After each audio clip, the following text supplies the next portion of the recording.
اسرائیل اور لبنان کے درمیان امریکہ کی ثالثی میں براہ راست مذاکرات کا تیسرا دور واشنگٹن ڈی سی میں شروع ہو گیا ہے۔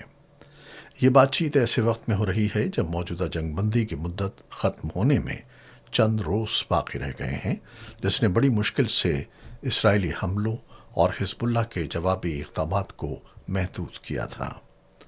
جمعرات کو شروع ہونے والے ان مذاکرات کو دونوں ممالک کے درمیان زیادہ سنجیدہ سفارتی پیش رفت کی جانب اہم قدم قرار دیا جا رہا ہے۔ ابتدائی تیاری کے اجلاس کے بعد لبنان اور اسرائیل کے اعلیٰ سطحی نمائندوں نے مذاکرات میں شرکت کی، جبکہ لبنانی حکام کو امید ہے کہ 2 روزہ بات چیت کے نتیجے میں ایک نئی جنگ بندی طے پا سکتی ہے۔ اس ممکنہ معاہدے میں جنوبی لبنان سے اسرائیلی فوج کے انخلا اور حزب اللہ کو غیر مسلح کرنے جیسے حساس معاملات زیر غور ہیں۔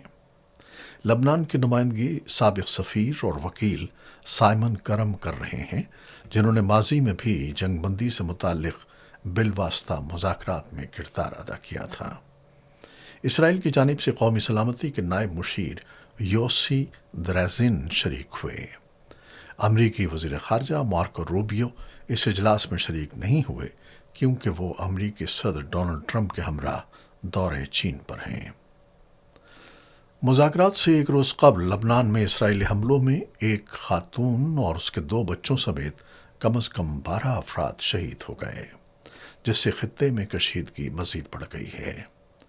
اسی دوران یونیسیف نے خبردار کیا ہے کہ لبنان میں جاری تشدد اور نقل مکانی کے باعث تقریباً 7,70,000 بچے شدید ذہنی دباؤ اور نفسیاتی مسائل کا شکار ہو چکے ہیں۔